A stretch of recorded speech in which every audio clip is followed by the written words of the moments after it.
या ठिकाणाहून निलेश राणे यांचा ताफा जो आहे तो थेट सभास्थळी जाणार होता आणि त्यानंतर आता या ठिकाणी मोठा पोलीस बंदोबस्त जो आहे तो वाढवण्यात आलेला पाहायला मिळते। गाड्यांची मोठी तोडफोड सध्या या ठिकाणी झालेली पाहायला मिळते आहे। खूप मोठ्या गाड्यांचं नुकसान या ठिकाणी झालेलं पाहायला मिळत आहे। तुम्ही बघू शकता की मोठ्या संख्येने सध्या पोलिसांचा जो बंदोबस्त आहे तो या ठिकाणी वाढवण्यात आलेला पाहायला मिळतोय।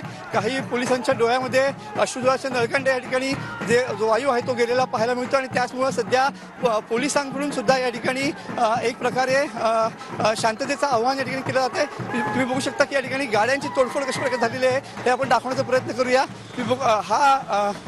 या बघा या ठिकाणच्या गाड्या ज्या आहेत त्या या दगडफेकीमध्ये या ठिकाणी फोडल्या गेलेल्या आहेत आणि भले मोठे दगड या ठिकाणी मारले गेलेले आहेत। तुम्ही बघू शकता की या कार्यकर्त्यांच्या सगळ्या गाड्या आहेत या पार्किंगमध्ये लागलेल्या होत्या आणि याच गाड्यांवरती या ठिकाणी दगडफेक झाल्याचे चित्र पाहायला मिळत आहे। पूर्ण गाड्या ज्या आहेत त्या या ठिकाणी फोडण्यात आल्याचं चित्र या ठिकाणचं पाहायला मिळत आहे आणि ज्या पद्धतीनं भास्कर जाधव यांनी थेट सिंधुदुर्गमध्ये जाऊन या ठिकाणी आव्हान दिलेलं होतं त्याला प्रत्युत्तर म्हणून आज निलेश राणे भास्कर जाधव यांच्या मतदारसंघामध्ये म्हणजेच गुहागरमध्ये या ठिकाणी येऊन सभा घेणार होते आणि त्या सभेपूर्वीच या ठिकाणी दोन कार्यकर्ते एकमेकांमध्ये भिडल्याचं चित्र या ठिकाणी पाहायला मिळत आहे। खूप मोठ्या पद्धतीनं सध्या गाड्यांची मोडतोड या ठिकाणी झालेली आहे। गाड्यांवरती दगडफेक झाल्याचं चित्र या ठिकाणी पाहायला मिळत आहे। एकंदरीत जर बघितलं तर तणावपूर्ण वातावरण सध्या या भागामध्ये आहे आणि सध्या या ठिकाणचं वातावरण अजून निवळलेलं नाहीये। पोलिसांनी सध्या या ठिकाणचं ट्रॅफिक जरी सुरू केलं असलं तरी पण गाड्यांची तोडफोड या ठिकाणी झालेली आहे। ही या ठिकाणची गाडी आपण या ठिकाणी बघू शकता की जी गाडी जी आहे ती या ठिकाणी आलेली पाहायला मिळते आणि या गाड्यांची तोडफोड या ठिकाणी झालेली आहे। त्याचे मालक स्वतः आलेले आहेत आणि आपल्या गाड्यांची परिस्थिती काय आहे ते बघतायत। आपण पुन्हा एकदा भास्कर जाधव यांच्या कार्यालयाच्या इथे जाणार आहोत आणि तिथून बघणार आहोत की नेमकं तिथलं चित्र नेमकं काय आहे, तिथली परिस्थिती नेमकी काय आहे। आपण या ठिकाणी बघू शकतो की कशा पद्धतीनं गाड्यांची तोडफोड झालेली होती आणि आता पुन्हा एकदा या ठिकाणी तणावपूर्ण शांतता असलेली चित्र या ठिकाणचं पाहायला मिळत आहे। कॅमेरामन समित गजनेसह मी मनोज लेले, TV9 मराठी, रत्नागिरी। तर गुहागरमध्ये राणे समर्थक आणि भास्कर जाधव यांच्या समर्थकांमध्ये हा राडा झालेला आहे। चिपळूणमध्ये हा राडा झालेला आहे। भास्कर जाधव यांच्या जनसंपर्क कार्यालयासमोर निलेश राणे यांचा ताफा पोहोचल्यानंतर दोन्ही गटाकडून या ठिकाणी जोरदार दगडफेक झाली आहे। राणेंच्या ताफ्यातील गाड्यांच्या काचा फुटलेल्या आहेत। पोलिसांचा मोठा बंदोबस्त या ठिकाणी होता, मात्र त्यानंतर सुद्धा दोन्ही गटामध्ये हा राडा झालेला आहे। पोलिसांना या ठिकाणी अश्रुधुराच्या नळकांड्या फोडाव्या लागल्या। निलेश राणे यांच्या विरोधामध्ये जाधवांचे कार्यकर्ते या ठिकाणी रस्त्यावर उतरले। स्वतः भास्कर जाधव आपल्या कार्यालयाच्या बाहेर येऊन घोषणा देत होते। पोलिसांचा तगडा बंदोबस्त असताना सुद्धा दोन्ही गटामध्ये जोरदार दगडफेक झाली। निलेश राणे यांच्या ताफ्यातील गाड्यांच्या काचा फुटल्या, त्यानंतर पोलिसांनी इथे अश्रुधुराच्या नळकांड्या फोडल्या। दोन्ही बाजूने जोरदार दगडफेक या ठिकाणी झालं आणि त्यामुळे इथलं वातावरण तापलं।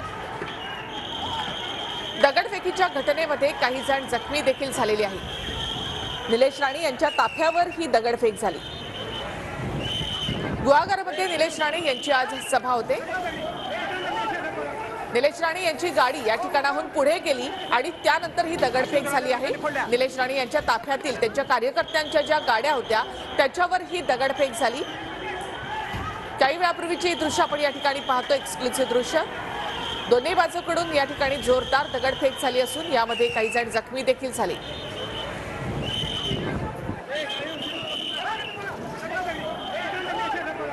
तर चिपळूणमध्ये निलेश राणे समर्थक आणि भास्कर जाधव समर्थक यांच्यामध्ये हा राडा झालेला आहे।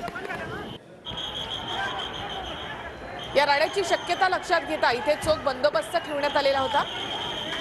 भास्कर जाधव यांचं हे संपर्क कार्यालय आहे आणि त्या ठिकाणी स्वतः भास्कर जाधव देखील कार्यालयाच्या बाहेर आले होते। ज्यावेळेला निलेश राणे यांची गाडी भास्कर जाधव यांच्या कार्यालयासमोर आली त्यावेळेला स्वतः भास्कर जाधव या ठिकाणी घोषणाबाजी करत होते। निलेश राणे यांची गाडी या ठिकाणाहून थोडीशी पुढे गेली आणि त्यानंतर ही दगडफेक झाली आहे। लोकसभा निवडणुकीपूर्वीच कोकणातील राजकीय वातावरण आता चांगलंच तापलेलं आहे. निलेश राणे यांची गुहागरमध्ये सभा होणार होती. या सभेसाठी जात असताना चिपळूणमध्ये हा मोठा राडा घडलेला आहे आणि दोन्ही बाजूने जोरदार दगडफेक करण्यात आली. या दगडफेकीमध्ये काही जण जखमी झालेत, त्याचबरोबर गाड्यांचं देखील मोठ्या प्रमाणात नुकसान झालंय.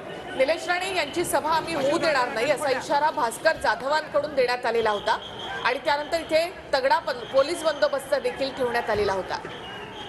भास्कर जाधव यांच्या कार्यालयाबाहेर ते असताना देखील पोलिसांचा मोठा बंदोबस्त या ठिकाणी होता. मात्र निलेश राणे यांची गाडी या ठिकाणी पोहोचल्यानंतर दोन्ही गटाकडून जोरदार घोषणाबाजी झाली.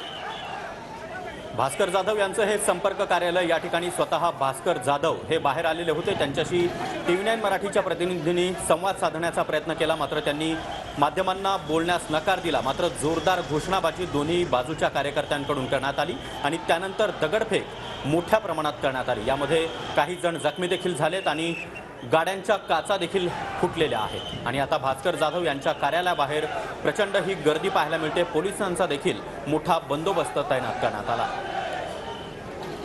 तर चिपळूणमध्ये राणे समर्थक आणि ठाकरे गटामध्ये हा राडा झालेला आहे. हे भास्कर जाधव यांचं जनसंपर्क कार्यालय आहे आणि इथेच भास्कर जाधव देखील उपस्थित आहेत. काही वेळापूर्वी ते या कार्यालयाच्या बाहेर आले होते आणि त्यानंतर जोरदार घोषणाबाजी त्यांनी सुद्धा केलेली आहे.